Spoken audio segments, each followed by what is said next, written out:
नमस्कार प्रिय मित्रों, मैं नीलेश महाराज जय वेंकटेश जी सावित्री ज्योतिष श्रृंखला को आज आगे बढ़ाते हुए मेरे प्यारे मित्रों, आज हम बात करेंगे वृषभ लग्न की कुंडली के विषय में। यदि किसी का वृषभ लग्न कुंडली हो तो उनका कौन सा रत्न उनको धारण करना चाहिए, चाहे लड़के कुंडली हो चाहे लड़की कुंडली हो। यदि आपका वृषभ लग्न की कुंडली है तो आपका भाग रत्न कौन सा होगा, शुभ रत्न कौन सा होगा और किस दिन रत्न को धारण करना चाहिए, संपूर्ण जानकारी इस वीडियो में बताएंगे। तो देखा जाए तो वृषभ लग्न का वृषभ स्वामी हो गए शुक्र, और शुक्र जो है ये बताए गए हैं आपकी जो है पृथ्वी तत्व राशि बताए गए हैं, और इनका जो दिशा बताया गया है दक्षिण दिशा बताया गया है। और शुक्र के जो इष्ट देवता है श्री लक्ष्मी जी हैं, भगवान नारायण विष्णु जी हैं, इनकी आप पूजा कर सकते हैं। परंतु मान लीजिए यदि किसी का वृषभ राशि भी होगा तो उन्हें कौन सा रत्न धारण करना चाहिए, आज इस वीडियो में ये भी संपूर्ण जानकारी आप सामने प्रस्तुत करें। निवेदन है यदि आप हमारे चैनल पर नए जो चैनल को जरूर सब्सक्राइब करें। यदि मेरा वीडियो आपको अच्छा लगे तो आप अवश्य लाइक करें। आगे बढ़ते हैं। आज का जो मुख्य विषय है कि वृषभ लग्न वालों को जातक जातिका चाहे लड़का हो चाहे लड़की, उनको कौन सा रत्न धारण करना चाहिए और किस दिन रत्न को धारण करना चाहिए। फिर आगे बढ़ते हैं। देखिए मैं एक लग्न चार्ट बनाया हूँ, आप अपनी कुंडली देखें। यदि प्रथम भाव में 2 अंक लिखा होगा तो समझ लीजिए कि वृषभ लग्न की कुंडली है, ये पहला घर होता है। तो आप अपनी कुंडली देखें, अगर 2 अंक आपका यहाँ लिखा है लग्न चक्र पे तो समझ लीजिए आपका वृषभ लग्न है।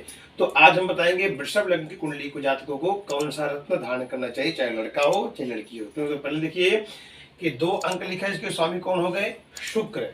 तो जिसका भी वृषभ लग्न होगा, वृषभ के स्वामी हो गए शुक्र, तो ऐसे जातक जातकों को शुक्र का जो रत्न बताया गया है ये डायमंड या तो ओपल रत्न आप धारण कर सकते हैं, ओपल रत्न भी आप धारण कर सकते हैं, और या तो डायमंड रत्न आप धारण कर सकते हैं। ये शुक्र का शुभ रत्न है, बहुत भाग्यशाली रत्न है। आप जो है ओपल रत्न धारण कर सकते हैं या तो डायमंड। तो देखिए उसके बाद बढ़ते हैं पंचमेश, क्योंकि जो भी लग्न होगा तो प्रथम भाव और पंचम भाव और भाग्येश, ये 3 रत्न व्यक्ति को धारण करना चाहिए। तो पंचमेश कौन सा है देखेंगे, 1 2 3 4 5।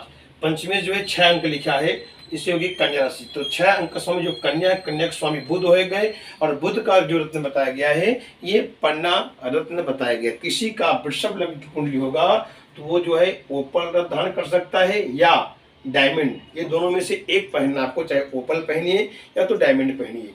अब पंचमेश क्या है, 6 अंक, इसके स्वामी हो गए बुध, और बुध के जो रत्न है ये पन्ना।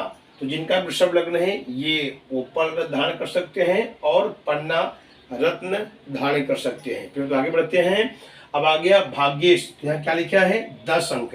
तो भाग्येश यानी मकर राशि हो गया, तो मकर स्वामी हो गए शनि। तो शनि की जो रत्न है नीलम रत्न है या तो लाजवर्त रत्न है। अगर किसी व्यक्ति का वृषभ लग्न है तो पहले ओपल रत्न धारण करे या डायमंड, इन दोनों में से एक रत्न पहनना है। दूसरा जो है पन्ना रत्न धारण करें, और तीसरा जो है नीलम या तो लाजवर्त रत्न धारण करें। इनके लिए बहुत ही लाभकारी होगा और ऐसे व्यक्ति भाग्य उनका ग्रोथ अवश्य होगा। कंडीशन यही देखना है जो मैं अगले वीडियो में आपको मेष राशि मेष लग्न वालों की वीडियो में बताया था। कंडीशन आपको यही देखना है कि लग्नेश का जो स्वामी शुक्र है, क्योंकि आप देखिए पहले अगर 2 अंक लिखा है इसके स्वामी शुक्र, तो शुक्र कहीं त्रिक भाव में न बैठे हो। त्रिक भाव माने 6 8 और 12 घर में न बैठे हो। आपकी कुंडली देखिए 6 8 12 कहाँ है, ये हो गया 6 8 और 12। पहले आपको ये देखना है कि आपकी कुंडली में शुक्र यहाँ बैठा है या यहाँ बैठा है, यहाँ बैठा है, क्योंकि वृषभ लग्न की बात चल रही है। चाहे लड़के की कुंडली हो चाहे लड़की की, सरलता सब समझ लीजिए।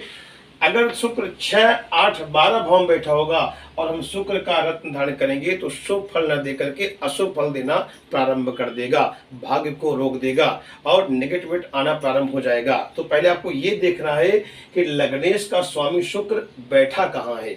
6 8 12 भाव में बैठा होगा तो आप भूल करके ओपल रत्न धारण नहीं करेंगे और डायमंड रत्न भी धारण नहीं करेंगे। और दूसरा क्या देखना है कि शुक्र कहीं नीच का होकर तो नहीं बैठा है, क्योंकि शुक्र आपको ये देखना है अगर 6 अंक जहां लिखा है, अगर 6 अंक पे शुक्र बैठेंगे तो उसे बोलते कन्या, तो शुक्र जो है कन्या का नीच का हो जाता है। तो भी आपको ये ओपल या तो डायमंड धारण नहीं करना है। 2 कंडीशन शुक्र का देखना है कि 6 8 12 भाव में न बैठा हो शुक्र, और शुक्र कहीं नीच का हो कि न बैठा हो। अगर ये स्थिति में बैठा होगा तो आपको भूल करके ओपल डायमंड रत्न धारण नहीं करना है। अगर कहीं और कंडीशन में बैठा होगा तो आप आंख मूंद करके ओपल रत्न या तो डायमंड रत्न धारण कर सकते हैं। फिर आगे बढ़ते हैं।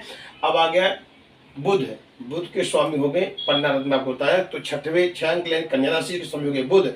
अब वही कंडीशन देखना है कि बुध आपके कुंडली में देखिए यहाँ न बैठे छठवें भाव में या 8वें भाव में या 12वें भाव में बैठे हों। बुध जो है 6, 8, 12 भाव में बैठे होंगे तो भूल करके पन्ना रत्न आपको धारण नहीं करना है। या कहीं बुध नीच का हो कितने बैठे, आपको क्या देखना है, आपको यही देखना है कि 12 अंक जहां लिखा हो, क्योंकि वृषभ लग्न की बात चल रही है तो कन्या के स्वामी बुध जो है मीन के जो है नीच के कहे जाएंगे। तो आपको ये क्या देखना है कि वृषभ लग्न कुंडली है, कहीं बुध जो है 6, 8, 12 भाव में तो नहीं बैठे हैं, या कहीं बुध 12 अंक यानी मीन राशि में तो नहीं बैठे हैं, क्योंकि जहां 12 अंक लिखा रहेगा वृषभ लग्न का कुंडली में तो ही बुध अगर वहां बैठा होगा तो नीच का माना जाएगा।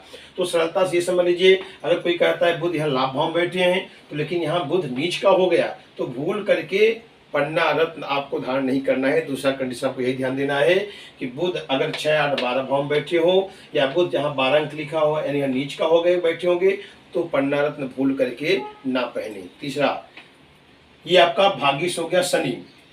अब शनि के रत्न हो गए नीलम रत्न या तो लाजवट, दोनों ही काम करते हैं। अगर कहीं शनि 6, 8, 12 भाव में बैठे होंगे और आपका भाग्य शनि है, मकर राशि है, अगर आपके मन में आता है कि मेरा भाग्य शनि है, मैं इसको पहनूंगा तो मेरा भाग्य उदय होगा, लेकिन कहीं शनि 6, 8, 12 भाव में बैठे होंगे तो भाग्य को अशुभ प्रदाता कर देंगे और व्यक्ति को ग्रोथ रुक जाएगा, उनके मन में नेगेटिविटी आना प्रारंभ हो जाएगा। तो पहला ये देखना है कि शनि 6वें घर में न बैठे हों, 8वें घर में न बैठे हों और 12वें घर में ना बैठे हों। और अगर शनि कहीं नीच का हो कि न बैठे हो, शनि नीच का कहाँ होगे आपको देखना जहां 1 अंक लिखा हो, क्योंकि मैं वृषभ लग्न की बात कर रहा हूं।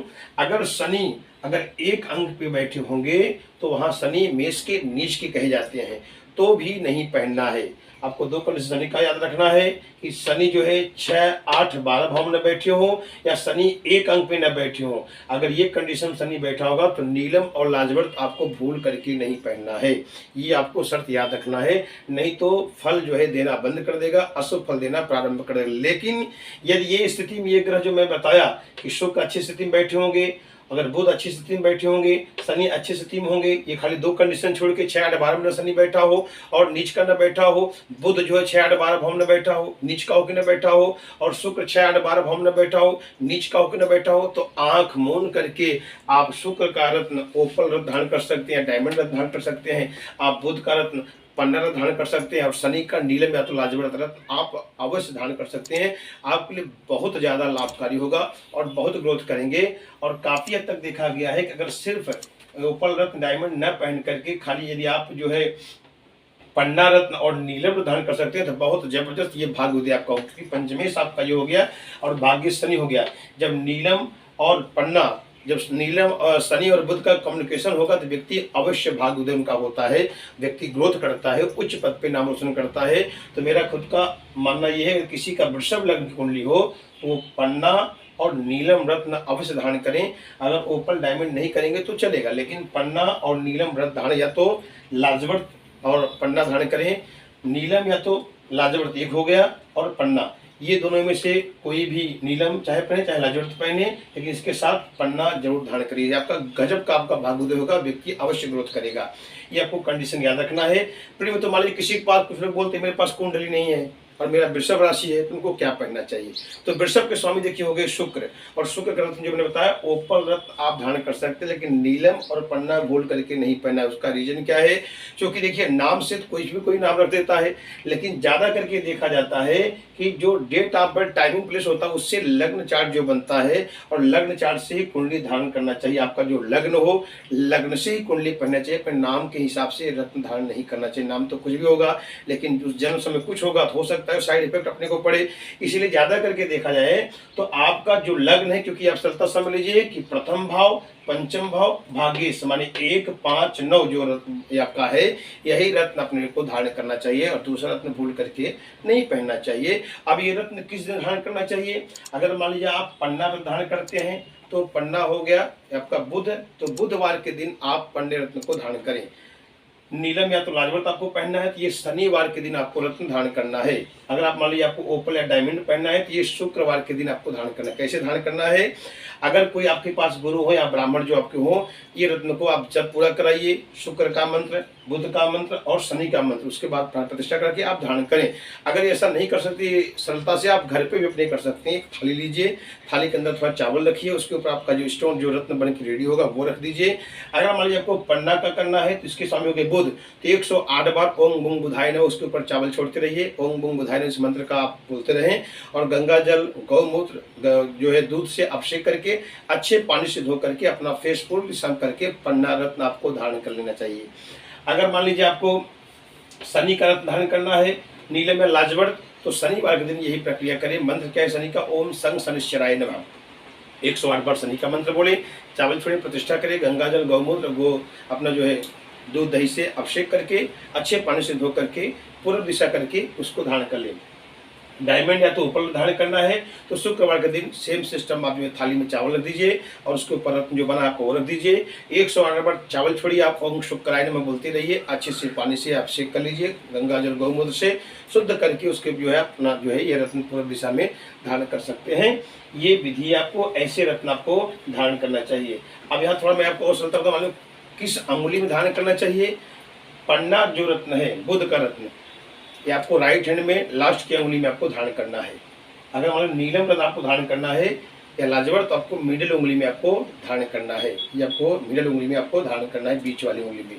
अगर मान लो आपको ओपल धारण करना है या डायमंड धारण करना है तो भी ये मिडिल उंगली पहन सकते हैं, ये नियम है। लेकिन अगर आपको पेंडल बनाना है तो आप गले में धारण कर सकते हैं, लेडी हो चाहे गले में धारण कर सकते हैं। लेकिन मैं फिर बोल रहा हूँ, अगर किसी का वृषभ लग्न की कुंडली हो तो ज़्यादा करके फायदा देखा जाता है पन्ना और नीलम, ये दो रत्न उनको पहनना चाहिए। अगर बुध और शनि अच्छे से टीम होंगे तो व्यक्ति का भाग्योदय ग्रोथ अवश्य होगा। तो वीडियो आपको अच्छा लगे लाइक करें, सब्सक्राइब करें।